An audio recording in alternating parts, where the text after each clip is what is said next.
Students, welcome to your math class. Today we will start exercise 3.2. First question here is from the pair of linear equations in the following problems and find their solutions graphically. Here two statements are given. हमारे पास दो statements हैं. हमने इन statements से अपनी linear equations form करनी है, मतलब pair of linear equations बनाना है और आफ्टर दैट हमने उन इक्वेशंस को ग्राफिकली सॉल्व करना है, मतलब उन्हें ग्राफ पे रिप्रेजेंट करना है उनके सॉल्यूशंस निकाल के.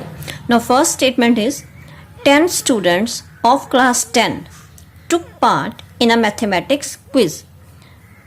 The number of girls is 4 more than the number of boys. Then find the number of boys and girls who took part in the quiz. Now here we are talking about the linear equations in two variables. Then obviously there must be two variables. अब यहाँ पे हमारे पास जो variables हैं वो कौन से consider करेंगे? Number of boys and number of girls. Let us consider the number of boys or girls as x and y. After that 10 students. There are total 10 students who are taking part in quiz. That means boys और girls मिला के 10 students हैं. Boys और girls means हम एक को x मान रहे हैं एक को y मान रहे हैं. That means x plus y is equal to 10. एक इक्वेशन यहाँ से बनेगी और सेकेंड इक्वेशन हम इस कंडीशन से बनाएंगे कि number of girls is 4 more than that of the number of boys.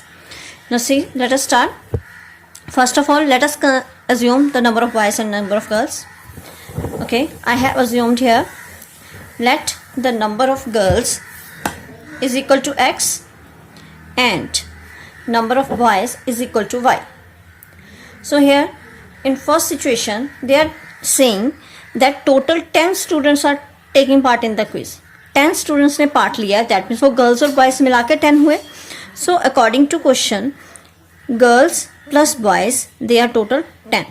So this is the equation number 1.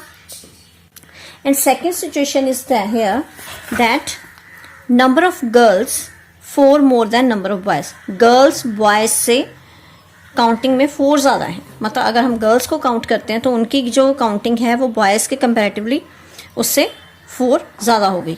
It means जो गर्ल्स हैं उनकी वो किसके इक्वल हैं? जितने बॉयज़ हैं उसमें अगर हम 4 और ऐड कर दें, मतलब बॉयज़ से 4 मोर हैं गर्ल्स, तो that means number of girls होगा boys plus 4. This is the second equation. तो अब क्योंकि हमने इन्हें ग्राफिकली रिप्रेजेंट करना है, that means we have to find the solution of both of these equations. First equation is x plus y is equal to 10. तो यहाँ पे हमने एक सोल्यूशन टेबल बना लेना. We need minimum 3 solutions. So here तो यहाँ पे मेरे पास x और y हैं. इस इक्वेशन में अब हम चाहें तो वेरिएबल एक उधर लेके जा सकते हैं. It is your on wish. और डायरेक्टली हम ऐसे भी सॉल्व कर सकते हैं. तो मैं डायरेक्टली सॉल्व कर रही हूँ. Let x is equal to 0. मैंने यहाँ पे x को 0 एज्यूम कर लिया. तो मेरे पास क्या आ गया? x की जगह पे 0 plus next variable y is equal to 10. It implies y is equal to 10. Means when we are taking x 0 y is equal to 10. तो अब मैं नेक्स्ट टाइम ले रही हूँ y 0. Let y is equal to 0. तो अगर इस equation में y 0 लिया तो हमारी इक्वेशन बन गई x plus 0 is equal to 10. तो here x is equal to 10 means when y 0 x will be equal to 10. और थर्ड सोल्यूशन में हम कोई भी नंबर एज्यूम कर सकते हैं. Let y is equal to 5. या x 5 ले सकते हैं या y ले सकते हैं, कुछ भी. It implies x plus y की जगह पे 5 इज इक्वल टू 10. तो x हो गया हमारे पास 10 minus 5 which is 5. It means when y 5 x is also 5. So here are the 3 solutions of first equation. Now we will find the solution of next. x is equal to y plus 4. This is the second equation. तो यहाँ पे भी चाहे x और y कुछ भी assume कर सकते हैं. तो मैं y ले रही हूँ. Let y is equal to 0. Then it implies x is equal to 0 plus 4 that is equal to 4. Here हम इसका टेबल बना लेते हैं. x y पहले लिया y 0 तो x आ गया 4. Now take let y is equal to 1 1 ले लेते हैं. Then x will be equal to 1 plus 4, that is 5. It means जब हमने y 1 लिया तो x हमारे पास आ गया 5. Now next मैं ले रही हूँ y is equal to 2. Then x is equal to 2 plus 4, that is 6. तो y अगर हमने 2 लिया then x is 6. तो अब हमारे पास दोनों इक्वेशंस के सोल्यूशन आ गए हैं. Now we will represent these equations in the form of graph. The first point is x0 y10. तो मैंने ऑलरेडी कोऑर्डिनेट एक्सेस बनाए हुए हैं. x0 है, y10. तो first point. Next is x10 y0.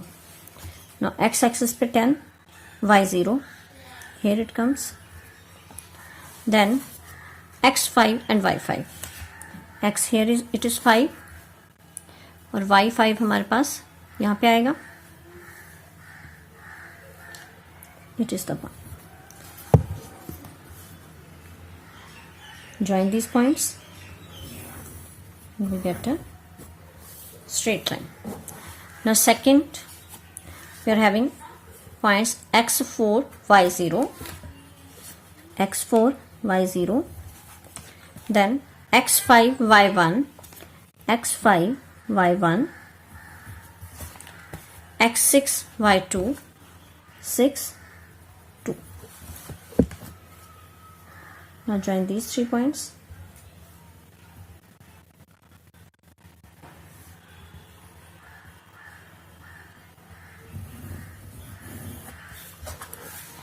Now both the lines are intersecting at this point where x is 7. इसे highlight कर रही हूँ. तो इस पॉइंट पे हमारी दोनों लाइंस इंटरसेक्ट कर रही हैं और हमें पता है when the lines will intersect at a point, that point will be the solution of the given equations. तो हमारे पास ये पॉइंट है जहाँ पे दोनों लाइंस इंटरसेक्ट कर रही हैं. तो इसका x कोऑर्डिनेट, ये पॉइंट x कोऑर्डिनेट में 7 के सामने है और y coordinate it is in front of 3. तो 7 3. It means both the lines are intersecting at point 7 3. तो सोल्यूशन हमारे पास इन दोनों इस पेयर का क्या हो गया, x7 and y3. So we will write here both the lines are intersecting at 7 3, which implies x is equal to 7 and y is equal to 3 is their unique solution.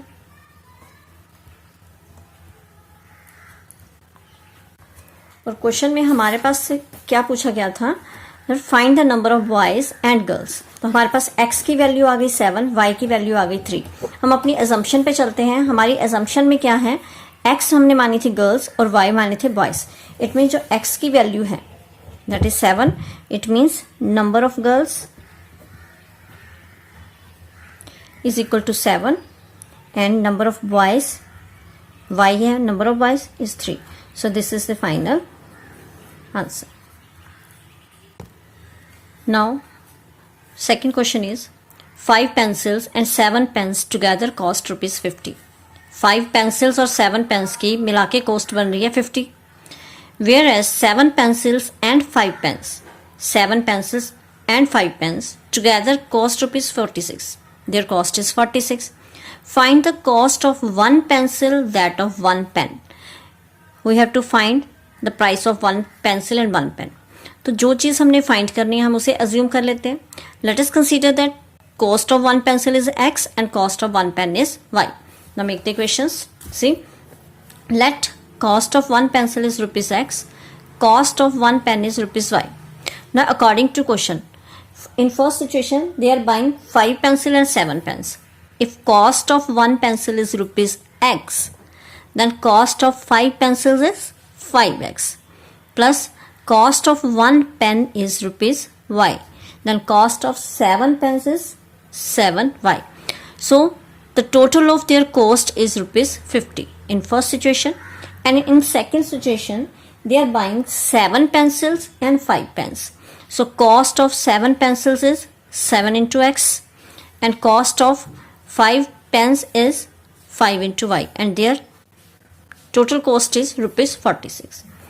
So we represent both the equations. Now we have to find their solutions. Now let us take the solution. तो इस equation में पहले first equation में मैं पहले y को 0 assume कर रही हूँ, taking y is equal to 0। 5x plus 7y है तो 7y की जगह 0, 7 इंटू 0 इज इक्वल टू 50। ये टर्म 0 हो गई तो यहाँ पे रह गया 5x इज इक्वल टू 50 और 5 को हमने उधर ट्रांसपोर्ट किया तो ये इधर डिवाइड कर देगा, 5 10 the 50। It means when y 0 x is equal to 10। Next I am taking y is equal to 5। अब y को 5 लिया तो हम y की जगह 5 लेंगे यहाँ पे, तो क्या बन गया हमारे पास 5x प्लस 7y है तो 7 into 5 that is 35 is equal to 50। So we get 5x plus 35 is equal to 50 और 35 को हमने ट्रांसपोर्ट कर दिया राइट हैंड साइड पे, 5x is equal to 50 minus 35 15 and x, अब 5 को ट्रांसपोर्ट किया तो वो डिवाइड कर देगा, 5 3 the 15। So second solution is when y is equal to 5, x is 3. So now I am taking let y is equal to 10. Then 5x plus 7y है, 7 into 10 is equal to 50. So 5x plus 70 is equal to 50. Now transporting 70 on right hand side, 5x is equal to 50 minus 70. which implies 5x is equal to minus 20. अब 5 को transport करेंगे तो वो divide कर देगा, सो x is equal to minus 20 by 5 that is minus 4. So when x is equal to 10, y is equal to minus 4. तो इसी तरह हम सेकेंड इक्वेशन के सॉल्यूशंस निकाल लेंगे। In the same way we will find the solution of second equation that is 7x plus 5y. So here y को मैंने 5 लिया, 7x plus 5 into 5 25 is equal to 46. After that 25 will be shifted there. अब 25 को हमने shift कर देना है तो इधर आके माइनस हो जाएगा, 7x will be equal to 21 और अब 7 को शिफ्ट किया तो वो डिवाइड करेगा, x will be 3. It means when we take 5 is equal to y is equal to 5, x is equal to 3. Now next is y is equal to 0. अब मैंने y को 0 लिया तो x की वैल्यू मेरे पास आ गई आफ्टर सॉल्विंग द इक्वेशन 46/7. अब 46/7 इसकी एग्जैक्ट कटिंग नहीं होती तो हम इसे रफली एक डिवाइड करके देख लेते हैं. जैसे 46 को 7 के साथ किया, 7 6 द 42, 6 माइनस 2 4. अब यहाँ पे डेसिमल और 0, 6 5 द 35. तो अप्रॉक्सीमेट हम 1 डिजिट तक देख लेते हैं, 6.5 आ गया तो वी विल मार्क है 6.5. तो x इज इक्वल टू 6.5. तो इन केस अगर फ्रैक्शन की कटिंग एग्जैक्टली नहीं होती तो हम उसे डेसिमल में कन्वर्ट करके ग्राफ पे प्लॉट कर सकते हैं. और इसी तरह I have taken third value x is equal to 0 and third time मैंने x को 0 ले लिया तो y की वैल्यू आ गई 46/5 डिवाइड करके बन गया 9.2. Now let us plot these points on the graph. So here first point is in first equation x10 y0. तो यहाँ पे हम पॉइंट्स मार्क कर लेते हैं 1 2 3 4 5 6 7 8 9 एंड 10. 3 4 5 6 7 9 10. तो यहाँ पे मेरे पास आ गया x10 y0. It's lies here. Second is x3 y5. x3 and y5 it comes here. Last is x minus 4 and y 10. So here is x minus 4 and y 10. तो y 10 इस लाइन के बिल्कुल सामने, इस पॉइंट के सामने यहाँ पे आ जाएगा. Now we will join all these points.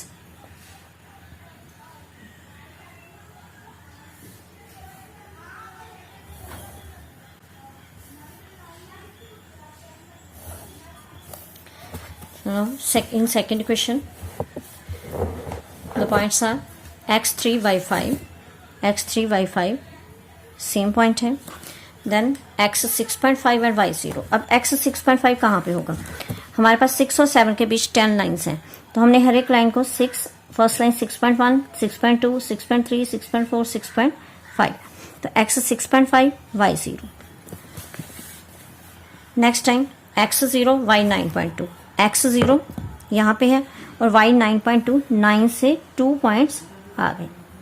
So join these 3 points.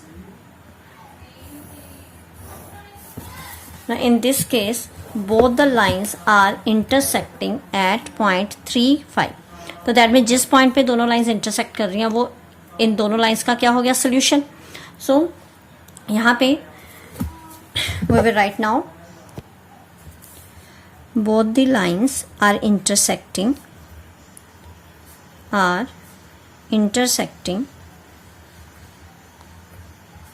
at 3, 5, which implies x is equal to 3 and y is equal to 5 is their unique solution. क्योंकि वो एक ही पॉइंट पे इंटरसेक्ट कर रही हैं, that is their unique solution. Therefore cost of pencil, तो हमने x किसे माना था, cost of pencil is ₹3 and cost of a pen, और जो y माना था वो हमने cost of pen मानी थी, वो है ₹5. So this is our final answer. Now before starting second question, let us revise what we have done in the first lecture.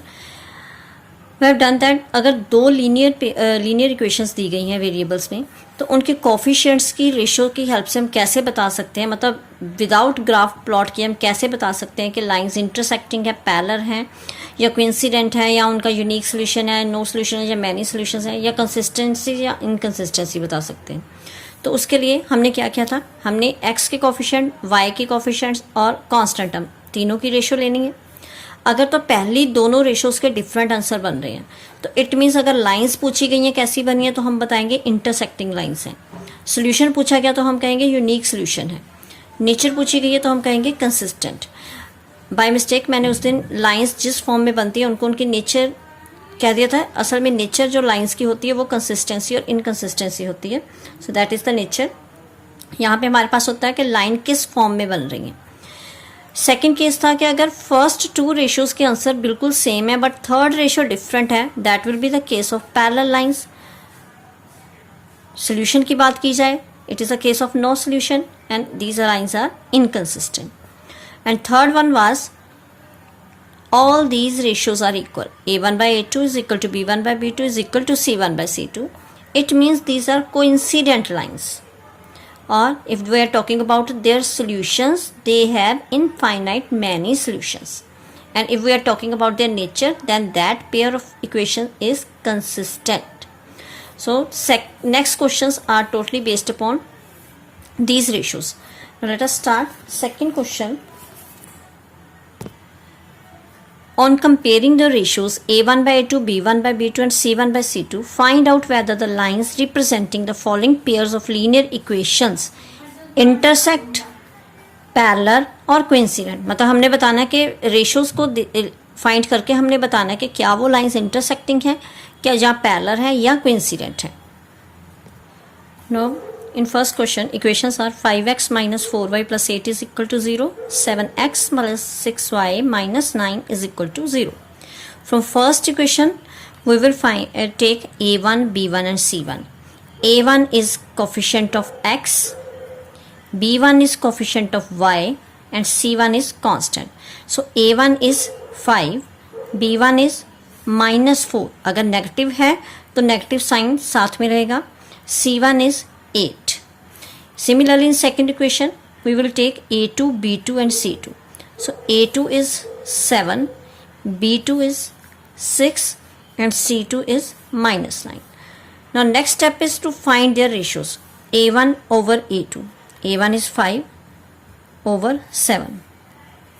b1 over b2 minus 4 by 6.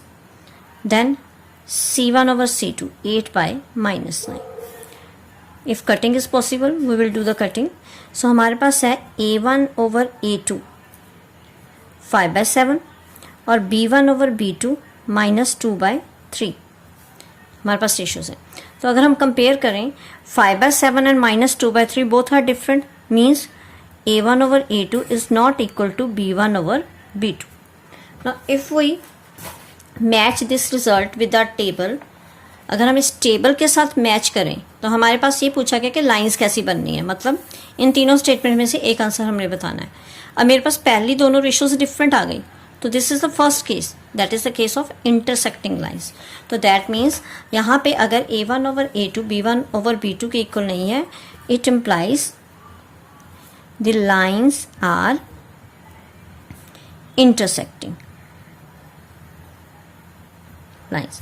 मतलब वो लाइंस कैसी हैं? These are intersecting lines. This is answer. Means हमने simply अपनी ratio से बता देना है कि लाइंस इंटरसेक्ट कर रही हैं, या हम कह सकते हैं कि कोइंसिडेंट है या पैरेलल है.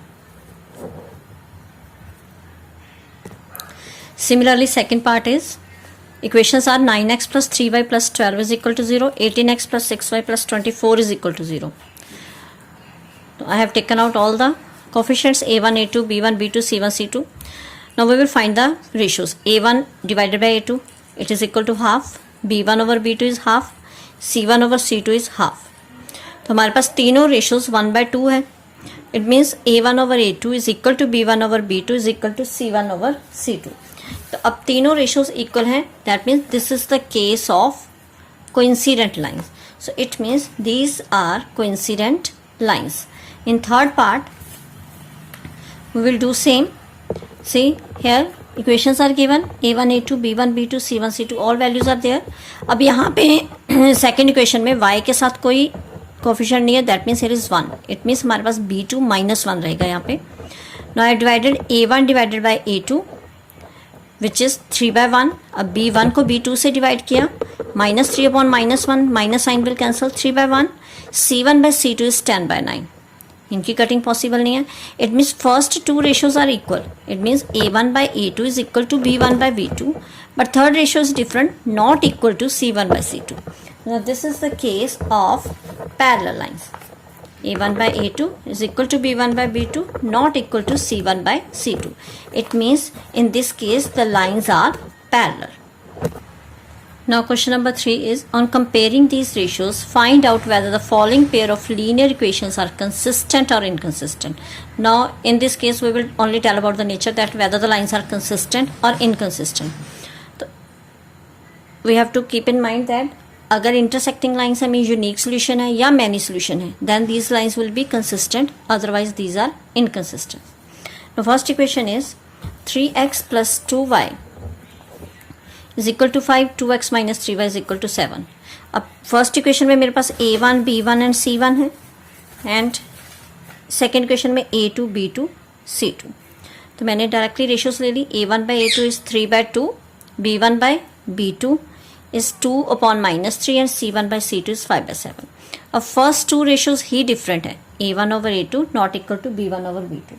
तो the condition that when A1 over A2 is not equal to B1/B2, then their nature is consistent. So we will say that these equations are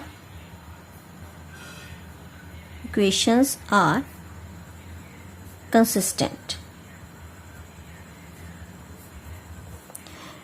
That is 2x minus 3y is equal to 8 and 4x minus 6y is equal to 9. तो यहाँ पे भी A1 B1 C1, this is A2 B2 C2. पहली ratio आएगी A1 upon A2, 2 over 4. Second B1 over B2, -3 over -6. दोनों ratios half half के equal हो जाएंगे आफ्टर कटिंग. एंड C1/C2 है 8/9. तो this is a case where A1 is over A2 is equal to B1 over B2. First two ratios are equal but not equal to third ratio. So it is a case of no solution, therefore these lines are inconsistent. Now in third part we are having equation 3/2x plus 5/3y is equal to 7. Now in this case पहले हम इनके denominators को simplify कर लेते हैं. Taking LCM 6, 3 into 3 9x plus 5 into 2 10y is equal to 7. अब 6 को हम शिफ्ट कर देंगे. 9x plus 10y is equal to, अब 6 7 के साथ मल्टीप्लाई हो गया, 9x plus 10y is equal to 42. Similarly now next equation is 9x minus 10y is equal to 14. अब दोनों इक्वेशंस में अगर देखें तो हमारे पास ये A1 है, it is B1, it is C1, and second equation A2 B2 C2. This is equation number 1, this is equation number 2. तो अब हमने क्या करना है, रेशियोज लेनी है. A1/A2 9 by 9 which is equal to 1, b1 over b2 10 by minus 10 which is equal to minus 1, and c1 over c2 is equal to 42 by 14, that is 2, 43 the 42 3. अब यहाँ पे क्या है, a1 फर्स्ट रेशियो 1 के equal है, second ratio b1 over b2 minus 1, पहली दोनों ratios ही डिफरेंट है. So in this case a1 over a2 is not equal to b1 over b2. तो थर्ड इक्वल हो चाहे ना हो उससे कोई फर्क नहीं पड़ता, पहली दोनों रेशियोज ही डिफरेंट है. This is the case of intersecting line. तो इंटरसेक्टिंग लाइंस क्या होती हैं, these lines are consistent. This is your answer. Now similar question number 4. 5x minus 3y is equal to 11 minus 10x plus 6y minus 22. तो a1 3 minus 3 हो गया b1, it is c1, minus 10 a2, 6 b2 and minus 22 is c2. तो हमने ratios लेनी है a1 divided by a2, answer is minus 1 by 2. b1 divided by b2, answer is minus 1 by 2. Then c1 divided by c2, answer is again minus 1 by 2. Here all these ratios give the same answer. तीनों ratios का answer same है. It means first ratio is equal to second ratio is equal to third ratio. a1 over a2 is equal to b1 over b2 is equal to c1 over c2. So this is the case of many solutions. So these lines are also consistent. It is the answer. Now fifth part is first equation is 4 by 3x plus 2y plus is equal to 8. तो मैंने यहाँ पे पहले 3 को simplify किया, LCM लेके LCM method से equation को सिंप्लीफाई करके इक्वेशन बन गई 4x plus 6y is equal to 24. तो इस तरह के मल्टीप्लाई हो जाएगा. Second equation given is 2x plus 3y is equal to 12. It is a1, 6 is b1 and 24 is c1, a2 2, b2 3, c2 12. Now taking the ratios a1 divided by a2, a1 4 है, a2 2, दोनों को divide करके answer आया 2. इसी तरह b1 over b2 6 over 3 divide करके आ गया 2. c1 over c2 divide किया 2. So here all these ratios again give the same answer. So here a1 is equal to a2 is equal to b1, a1 over a2 is equal to b1 over b2 is equal to c1 over c2. All these ratios are equal, therefore these lines are also consistent. This is your answer. So here it is enough for today. I hope you understood all the concepts. In case of any query or any doubt, you can ask anytime. Thank you and have a nice day.